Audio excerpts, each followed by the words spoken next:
peaceful struggling and to take the decision for violent fight?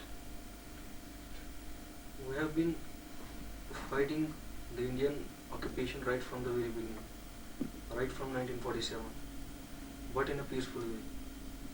We have exhausted all the peaceful what were available. And then finally in 1987 we decided to go for ballots. We were promised by the Mafora that while entering into the assembly, from the assembly they would declare they would remind Indian government of its promise towards the United Nations.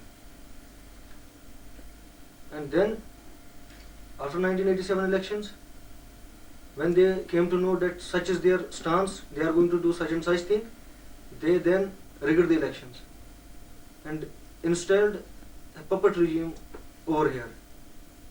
Finally, that was the final touch, that was the final constitutional way left out for us. And we were denied of that constitutional way also. And then we had to go for final fight, that is to go to the arms. What do you think about the background that just India, who claims to be the largest democracy in the world, who supports the right of self-determination of the people in Palestine, in South Africa, what do you think that just India denies the same right of self-determination to the people of Jammu and Kashmir? It is the fair expression of their double standard. While they are pretending to be the champions of free world cause, that is South Africa and then Palestinian cause, they don't support the cause of the Kashmiris, where they have enslaved those people who have the just cause, that is the cause of plebiscite. What is your opinion about Indian information policy in the last few months? As you must have marked, the India has doubled all the medias here. They have put a ban on the international media working over here, and they don't want to make the international world to know the exact position, exact situation over here. They have thrashed out all the foreigners, foreign journalists out of Kashmir. They have snatched their cameras and all that. The latest is they have stopped their television staff and their radio staff to give information regarding the situation in Kashmir. They have made them to understand that you have to work under the guidelines of the India government, which is working as colonists here. They are treating it as their colony, and accordingly they have banned all the medias to work over here. And it is in this pretext that media people, that is television people and radio, started an agitation against the government.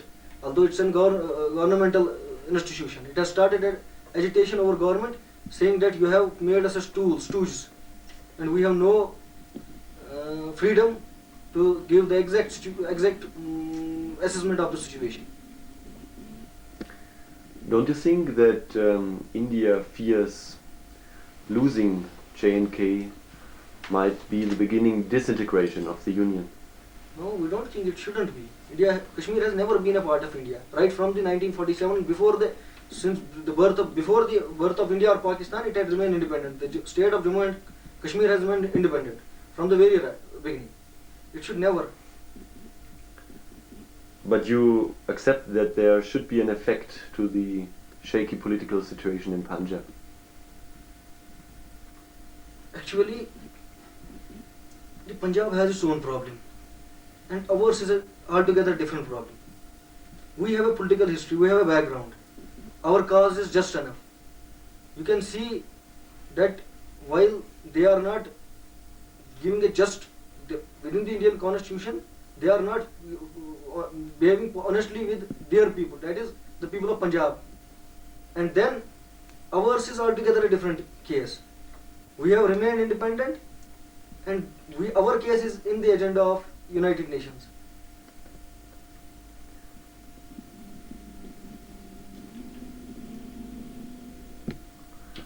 How long do you think the people of Jammu and Kashmir will have to suffer until it gets independence? We are ready to suffer up to the last of our man. up to the last of our breath, up to the last of Kashmiri. We have been suffering, and we will have knowing that our cause is just, we will have to suffer. And we are ready to sacrifice anything and everything to liberate ourselves from Indian. Don't you think at a certain time you will have to fight? We are ready to fight up to the last in every part of the world. Are there any problems in weapon supply? No, there is no problem.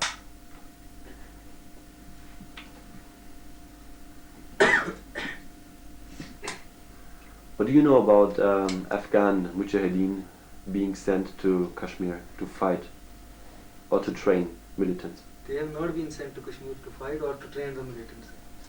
It is very baseless. It has no relation with the truth. But you have good contacts to Afghan Mujahideen. We do have. We do have it. It is necessary. They are fighting for the just cause. We are fighting for the just cause, and we will have to support their just cause, and they will have to support their just cause within the limits of the support. So what kind of contact is this? They may be supplying us with weapons.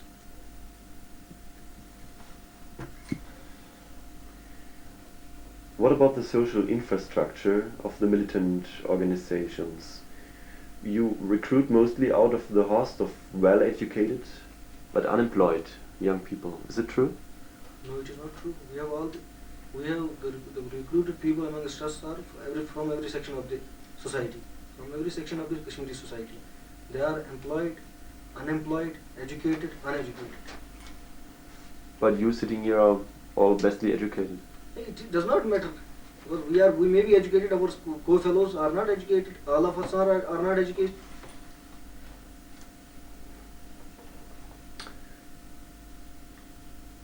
The increasing thrust for the liberation movement, is it due to the better education of the people in Jammu and Kashmir? No, that is not the only cause. It's the policy of India, and it's the birthright, the thinking of Kashmiris that liberation is their birthright. They have been denied to that basic fundamental right of the humans. It is a part of the cause. It may be a part of the cause, because after all, Kashmiri community is educated, and they have come to by achieving education, they have come more closer to the fact that they have been denied their basic fundamental right. So let us talk about the future. What is your future vision of Jammu and Kashmir? Should it be a republic Iran-like, ruled by clergymen? No, it would not be a clergy-ruled state. What is the role of the clergymen in this time? They would be confined to their duties, that is, to preach the religion. To remain in the mosques?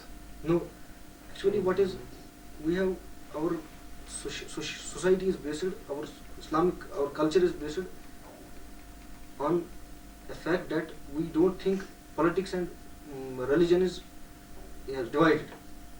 They are interrelated, they are interconnected, and accordingly we have to give them such a place where from they can give good good positive role, when they can give their positive role towards their nation.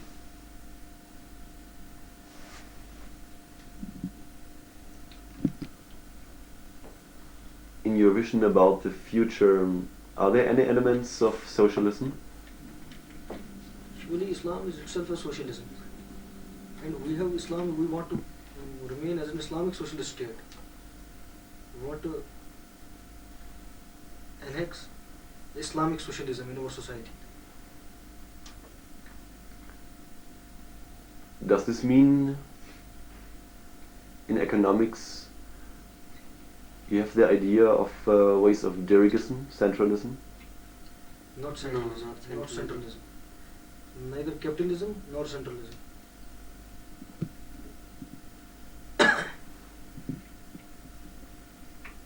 What do you think about Socialist Republic of Libya? It is a country over Africa. What do you think about Muammar al-Gaddafi? He is the president of that country. Do you have any contacts with him? No, he must, as a supporter of the three, we have a good notion of him. What kind of support? As a supporter of the free, as a supporter of the freedom working bodies or nations, he has been supporting their cause, and we expect same support from him as from other free countries of the world. You can't tell exactly about the way of support. Support means moral support, moral and international support, international trust over India.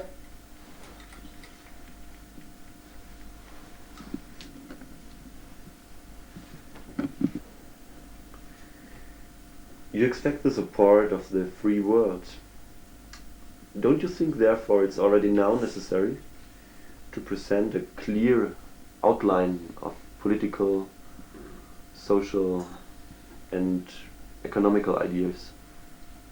As far as our political idea is concerned, we want to formulate an Islamic democratic state of Jammu and Kashmir. And we have kept the options alive regarding the economical and social ideas of our nation. They are in the process, and within the due course of time, we may reveal it to the world.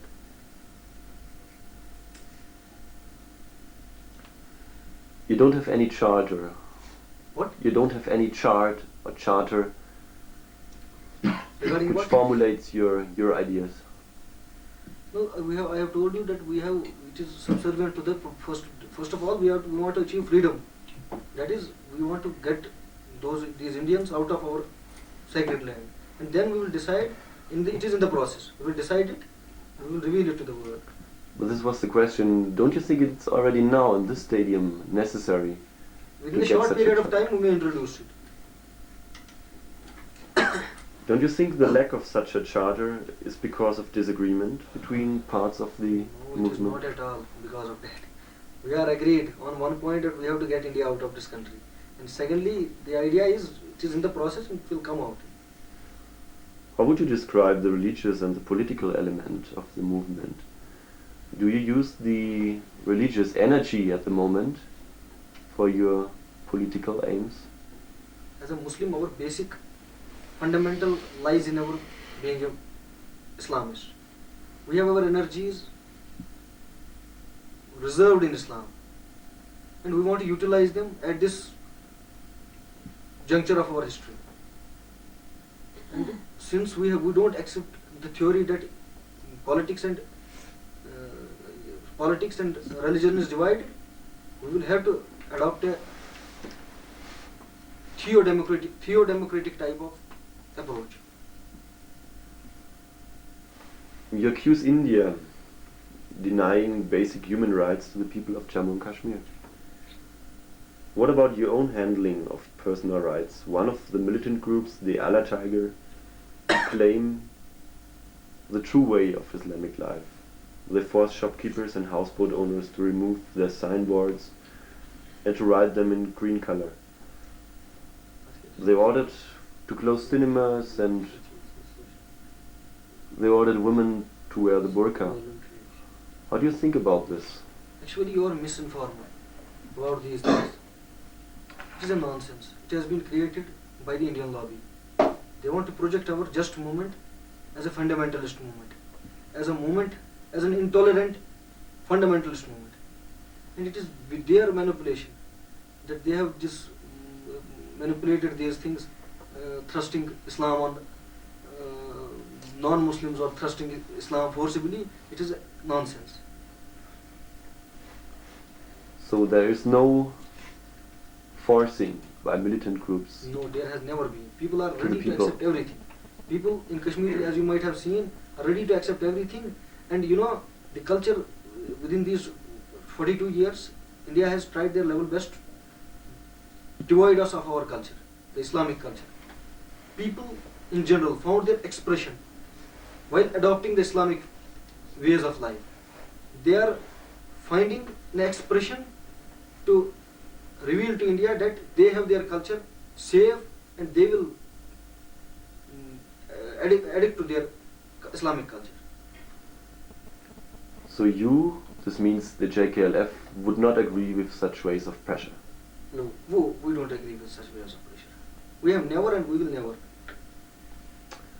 The main factors of the Kashmiri economy are tourism and handicrafts. At the moment, nobody takes the risk to come to the valley. People here who depend on tourism have no income. This strangling of the economical artery, couldn't it weaken the will to fight for political self-determination? As far as will of the people is concerned, it is very much firm. We believe in freedom. Our first and foremost consideration is the freedom of our homeland. And these economic ideas and everything is subservient to the freedom. People are ready to sacrifice anything and everything, as I told before, to achieve this goal. People are ready to sacrifice their lives. But how long will they be ready to do this without income, without money, without sources, financial sources?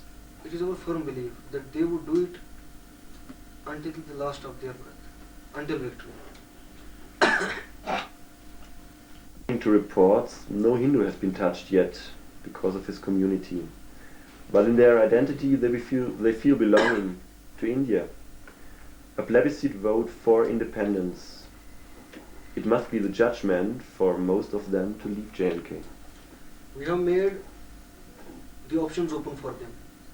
If they want to stay here, as they should, they will stay here as our brother. They will have all the rights in the free state of Jammu and Kashmir, which would be exercised by a Muslim. There would be no discretion of creed or caste. And it is still then, if they don't want to remain here, they are free to move to any part of the world. Should there be any special status to Jammu? There will be no special status to Jammu.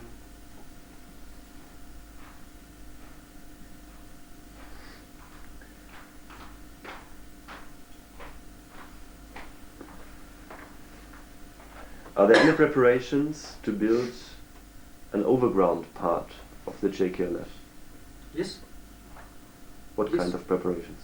There are preparations are going over here, over the occupied Kashmir, for the emergence of an overground liberation front organization, which would face the growing political problems, that is the problems of the masses, striking problems over here. Is there any person you would accept to represent your political ideas? At this stage, we cannot give the identity. But in the later stage, within a short period of time, we may give the name of those persons. You are searching, in fact, for persons representing you on the political stage. We don't have to search. We have, but we don't want to surface them right now. We want to keep it reserved. Within a short period of time, they would be surfaced and everybody would analyze them.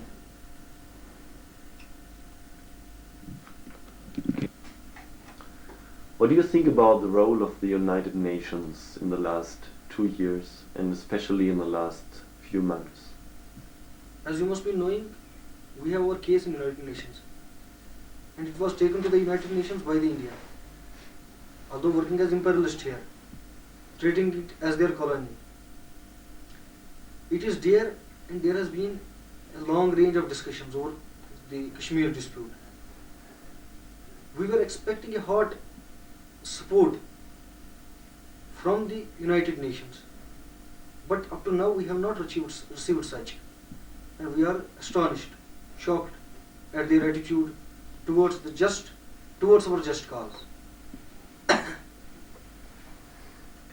Now, last, what is your message to the people of Jammu and Kashmir in general, and to the youth especially? We have our message to our nation is that they have to remain united. They have to see the tones of the Indian government. They have to see how Indian government is playing, how they have played us from the last 43 years, and how they would play it in the running times. They have to see what is our real problem and how we have to face it. And this is a message to the youths also. They have to Okay, go on.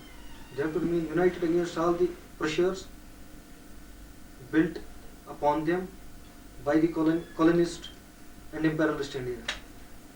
Their foremost job, what we are foreseeing this time, is to divide the Kashmiri community. They want to divide us, and we have to check their inmates. We have to check their infiltration amongst our ranks.